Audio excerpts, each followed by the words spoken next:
As Lagos, Nigeria's commercial capital, accelerates infrastructure development, the administration of Governor Babajide Sanwo-Olu is embarking on interventions to cushion the impact of economic hardship on residents.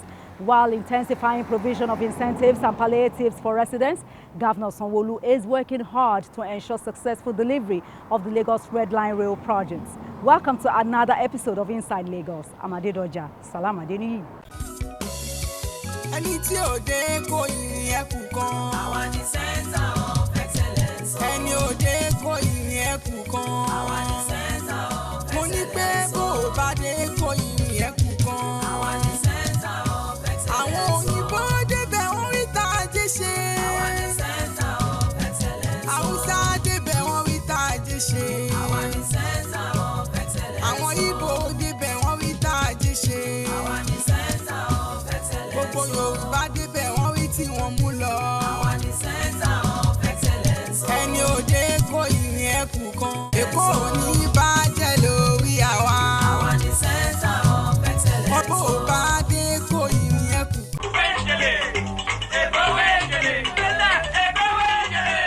Governor Babajide Sanwo-Olu has announced several interventions aimed at reducing the impact of the current economic hardship on residents. The measures rolled out by Governor Sanwo-Olu during a live media chat include new work schedule for civil servants, open markets for subsidized food items, 25% reduction in public transport fares, among others. We were there. There is inflation-induced hunger in Nigeria, and anger is rising among citizens. To assuage the anger and frustration of citizens, the government is rolling out several economic and social interventions. Lagos, the social and economic hub of the country, is taking proactive steps to make things easier for residents. At State House Marina, top government officials and journalists gathered for a live media chat with the state governor Babajide Sanwo-Olu on his plans to mitigate the impact of cost of living crisis on residents.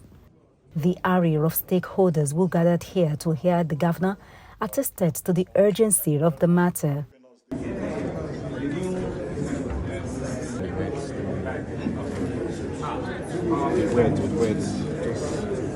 Governor Sanwo-Olu joined the gathering and settled for the task at hand after exchanging pleasantries with his guests.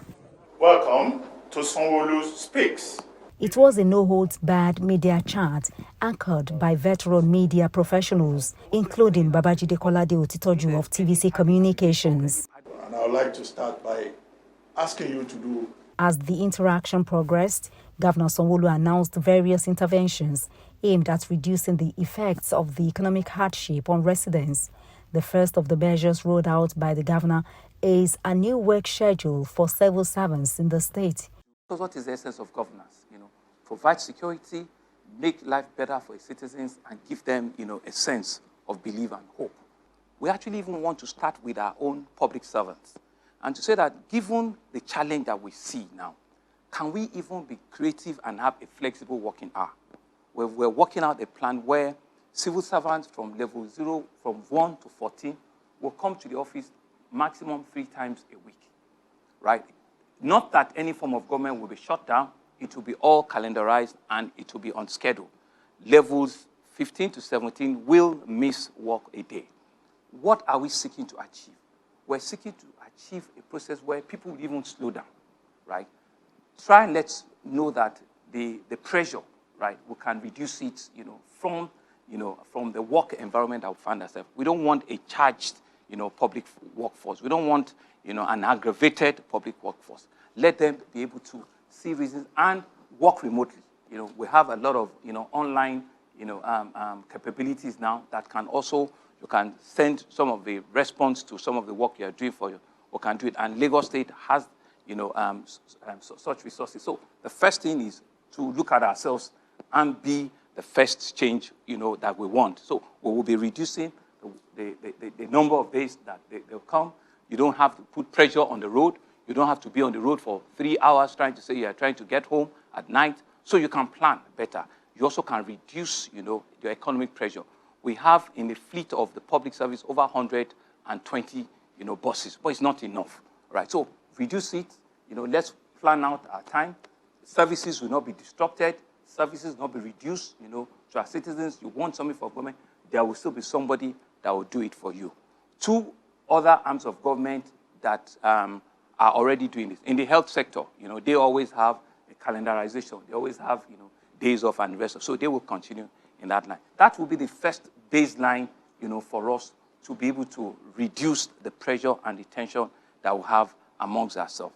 The next line is also to look at our pensioners, right? How well have we fared, to reduce the burden of pension liabilities? I dare say that Lagos State is the first, to ensure that our pensioners, as we speak now, we're at a stage where it's only pensioners that have retired in 2023 that have not been given their full payment. Every other one has been cleared. And this year alone, in January, we cleared some outstanding pensioners. February, we've done over 4-5 billion already this year. Next month, I've given a commitment that I'll do another 4 billion. What that will now do is that within a month, of so of your retirement, you should be able to get your check. The governor also announced a 25% slash in transport fares of BRT buses, train and ferry services. We started something last year from August, where we had a 50% reduction on all public transportation, right? It was reduced, and stopped towards the end of the year when, things resumed back, But now I think transport cost is also a major pain that our citizens are. So almost immediately from this weekend, we're throwing back a 25% reduction on all public transportation. Right? We're working with the various unions to ensure that we also can support them. But on our BRT, on our trains, on our ferry services, you are going to begin to enjoy that almost immediately from this weekend. As agriculture remains the sector with abundant opportunities for economic recovery, Governor Sanwo-Olu announced 3 levels of interventions to address rising food prices. He said the state government will be distributing food packages to vulnerable residents. The intervention is targeted at 300,000 households. As we speak, I'm expecting over 100 trailers of rice coming, up north. We're doing a food purchase and redistribution that will cover about 300,000 households, not just individual households, that will have 10 kg rice, 5 kg gari, 5 kg beans, and have other small things like tomato and the rest of it in a combo bag, right? The procurement of that has started. It will just be a logistics of how to package and distribution that would follow. The government would also open Sunday markets in 42 communities across the state where residents can buy food items at reduced prices. Utilizing our experience during COVID, we're going to be opening, what we call Sunday markets in about 42 markets in Lagos. Sunday market. What you will see in those markets, is the same sort of like, stable, food item. But this time, you'll be buying, but you'll be buying at a reduced cost. We're going to cap what you can buy at not more than 25,000, and we'll be giving you a 25% rebate immediately there. So we have started that at our middle market in Idioro, which you've all seen, but we're taking it to 42 identified markets in Lagos. We're not giving you the opportunity to come and want to buy worth of 100,000. Somebody that wants to buy 10,000, 15,000, which are the people that want to take out of the poverty line, we will give you a discount, an immediate discount of about 25. You will get that rebate. And you are not just buying one item, you are buying, a combination of, staples, and you will get a relief immediately. So that Sunday market will happen for the next 5 Sundays, and we'll continue to review. So we will make all the logistics available, all the food items will be at this. We're working with the local government, with the leaders of the market. The third level of state government intervention in agriculture is what the governor called soup bowl. We want to identify mama puts, caterers that are in your local, and we want to be able to feed between 1,000 and 1,500 in every local government per day, at the first instance for the next, 30 to 60 days. So let's watch out the logistics. We are identifying, the caterers already. Funds will be sent to them, and they will have vouchers to show that just people just walk in, and just give them something, to eat, one a day, and let's just continue, on that. The whole idea around this is that one of the verticals will reach you in one form or the other. In education, the governor introduced additional transport support for teachers. This is to enable them maintain their schedule and allow students in public schools to continue their 5-day school attendance. Our teaching, sector will continue. Our students will continue to come for 5 days. We'll work out an additional transport support for our classroom teachers to ensure that, they keep the 5 days, because we know that these pupils have exam time and the rest of it. So we will continue, to keep that. The governor also suspended the directive compelling parents to show evidence of tax payment before they can enroll their children and wards in school. Let's get parents to bring their pupils back to school without necessarily needing that burden. That's on the education sector, to enter, and to ensure that they can bring, their kids, back to school. Part of the palliative that they also not mentioned is that we actually want to bring the bursary payment for this year. We want to bring it forward. Want to bring it, closer now, so that they also have something to work with, as students in our tertiary institutions. In the health sector, Governor Sanwo-Olu reintroduced free child delivery program for expectant mothers, among others. All our 31 general hospitals will be given free child delivery. Either during normal birth or cesarean birth, we will take up the cost so that we reduce the pressure, on our people almost immediately. We are also working with them to reduce the cost of some particular types of drugs, hypertension, diabetes, and we can give a rebate at our hospitals. We can give a rebate. So we don't want that to be thrown out, So our 6 health districts, we have 6, we are the only ones that have that in the country, by the way. We have 6 health districts, which are headed by permanent secretary. Over the next 3 months, they'll be doing what we call the health mission, twice a week. On an health mission, they'll put up the canopy, doctors will be there, nurses will be there. People will just come in, about 1,000 people, 2,000 people will come and get a health check. Maybe you're diabetic, you're hypertensive, they check your blood pressure, and they will give you medicines, based on what it is that they realize, is wrong with them. And maybe some eye, testing. Other critical areas were not left out during the media chat. The governor explained that the plan with local government areas to reconstruct 180 inner roads across the state is on course. Lagos, in the last 10 years, we've built and laid over 10,000 kilometers of road. So those are big numbers, but because it's a city, not just a town, not just, it's a city-state. So every part of Lagos needs that road infrastructure. We're bracing up with it. We're working with the local government. In fact, right now, they've completed the plan to do 114 roads, concurrently, all the local government. And on that, we're also supporting with another 50 to 60. So in all, we should have about 180, roads working concurrently. We're cutting the interventions, across various sectors. We're cutting it in health, in education, in transportation, in agriculture. So we believe that in one form or the other, you will have succor. You will have something that you can take back, and you see that this government is working with you. On security, the governor stated that his administration is getting 10,000 men ready for the establishment of state police after constitutional approval for its creation. We have what we call the neighborhood watch. That neighborhood watch is still functional, and we're happy. About 6,000 of them. The good news is that I've given approval for us to recruit additional 4,000, 4,000 to 5,000 actually. I've given them approval to employ, and this is job for our youth, this is job for our able-bodied men, and so out of that number, we'll give some to CBD, we'll give some to KAI, but a significant chunk of it will be in our neighborhood. And what that means for me is that if they give approval for state police today, I have 10,000 men that I can further train and get them ready, and these are people that know the entire community. They are people that knows, every nook and cranny. In fact, at some of our state security meetings, they give us intel. They give us all of the black spots, all of the things that are happening. They provide those intelligence for us.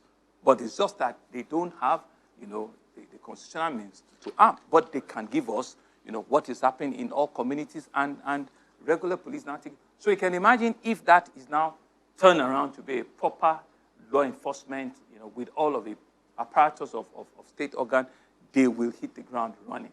And we can, on our own, have a plan to double that number, and to take it to a number that will make policing effective and efficient for a big city, of our size. So yes, I'm strongly for it, and I'm waiting for it. The governor urged those calling for protests to have a change of heart, noting that paralyzing the economy will compound the situation. Yes, there are difficult times, there are hard times, but believe me, at the end of hard times, there will also be glorious time. But it's not just to fold our arms and believe and expect that the glorious time is just going to drop on us. No, it's really by hard work. It's by a sense of shared commitment, and the resilience for all of us to pull through, even during those challenging times. And that's why I want to encourage all of us to say to ourselves that, a call for civil unrest or strike or something is certainly not a solution. I'm going to plead with all of us to let us work together. As your incident commander, I'm giving you the commitment that with the committees and the advisory pool that we're pulling together, it's a bipartisan engagement.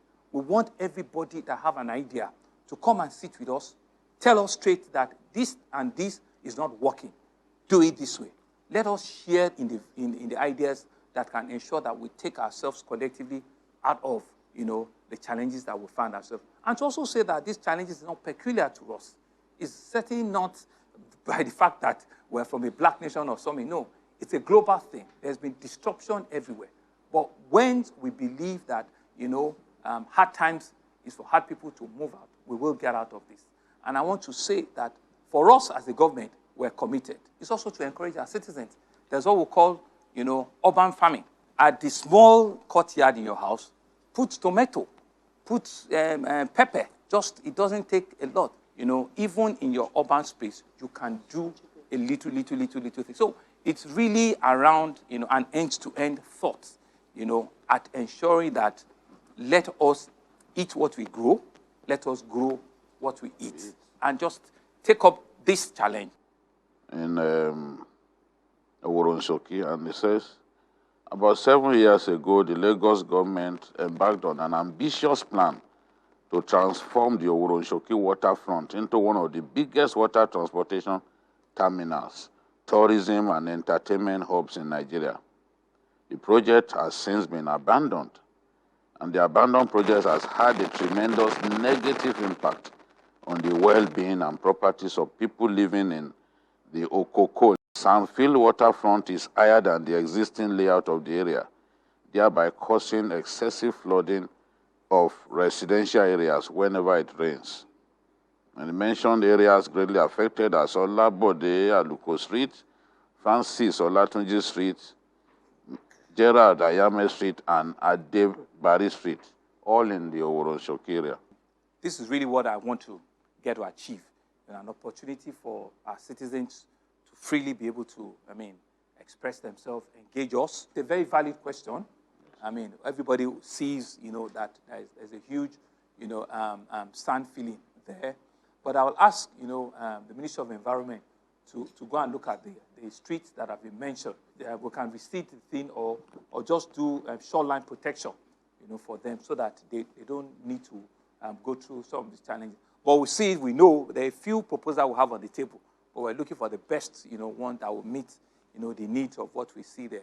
On urban renewal, Governor Sanwo-Olu said Lagos State government is not targeting any tribe, gender or religion before embarking on demolition exercise. The media chat is part of Governor Babajide Sanwo-Olu's plan for regular engagements with Lagos residents. The input from journalists would help provide information that will guide government's decision on planned programs before their implementation and engender swift intervention on matters that affect the people. He pleaded for patience and understanding as the reforms initiated by President Bola Tinubu will soon begin to yield positive results.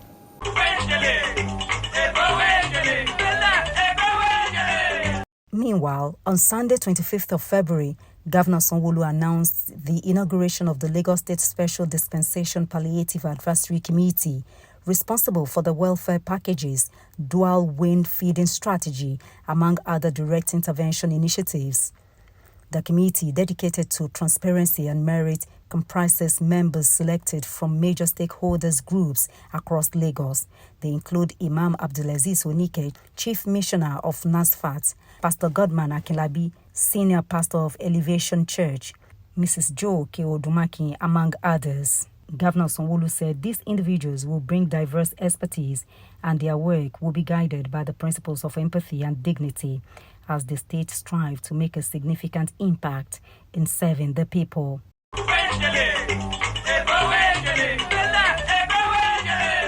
Governor Babajide Sanwo-Olu has embarked on a test run of the Red Line train and inspected the tracks for another time ahead of inauguration of the Lagos Rail Mass Transit infrastructure on Thursday, 29th of February. The 37-kilometer Red Line rail, built by the Lagos Metropolitan Area Transport Authority, LAMATA, will be inaugurated by President Bola Ahmed Tinubu along with its stations and other facilities.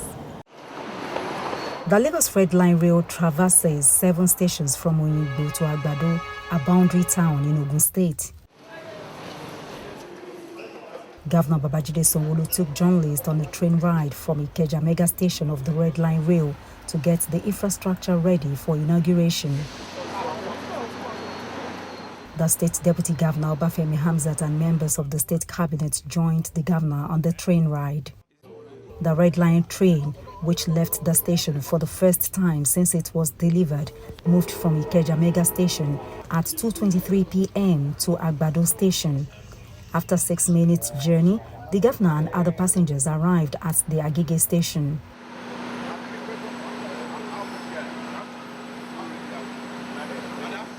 From there, they proceeded to the Iju Station, arriving at 2:38 p.m., about 15 minutes after leaving Ikeja. During the trip, Governor Sanwo-Olu and his deputy moved from one coach to another to ascertain the condition of the train. Some of the facilities inspected by the governor included the train's cooling system, handrails, cushioned seats, and inbuilt safety features. After the inspection, Governor Sanwo-Olu said the Lagos Red Line train is ready for inauguration. He explained that there will be continuous enforcement to clear the rail track of unauthorized activities. The governor urged residents to adhere to the rules of using the red rail line, noting that it was not built for commercial activities.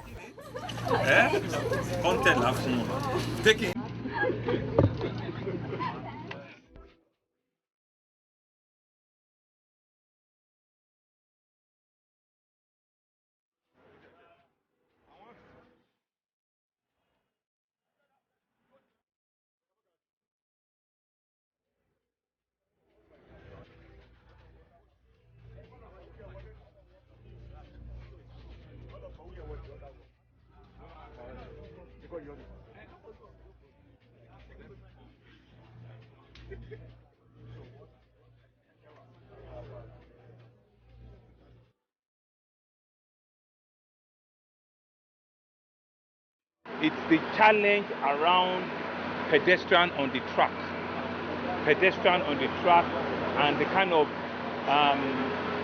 kind of wrong things we saw, on those tracks. So you've seen that we continue to do the enforcement. We will continue to do physical barricades on those lines, working with NRC. But the message here is really for our citizens and people that are living virtually on the track, that a track is not a place of residence. It's not a place of commercial activity, and we should continue to encourage people to stay off it. We will continue to enforce it. In fact, we will continue to ensure that we clear the tracks because we do not want to record any form of fatality. Governor Sanwo-Olu assured residents that the train operation will be regular and trips will be made every 15 minutes. Once, the intra-train starts, it is not every 2 hours, it's not every 3 hours, it's going to be fairly regular, 10 minutes, 15 minutes, and we don't want them to get comfortable, that they have to stay on the track, and it's not a place for people to stay. So that is a major challenge that we've reduced it considerably in the last 1-2 months, but will not stop. Other than that, I think the stations are ready, the trains are ready. I'm sure the gentlemen of the press are ready. and I'm sure Nigerians are ready. The new Red Line rail infrastructure is part of plans to have a multimodal transport system for residents of Lagos in line with the Themes Plus agenda of the Sanwo-Olu administration.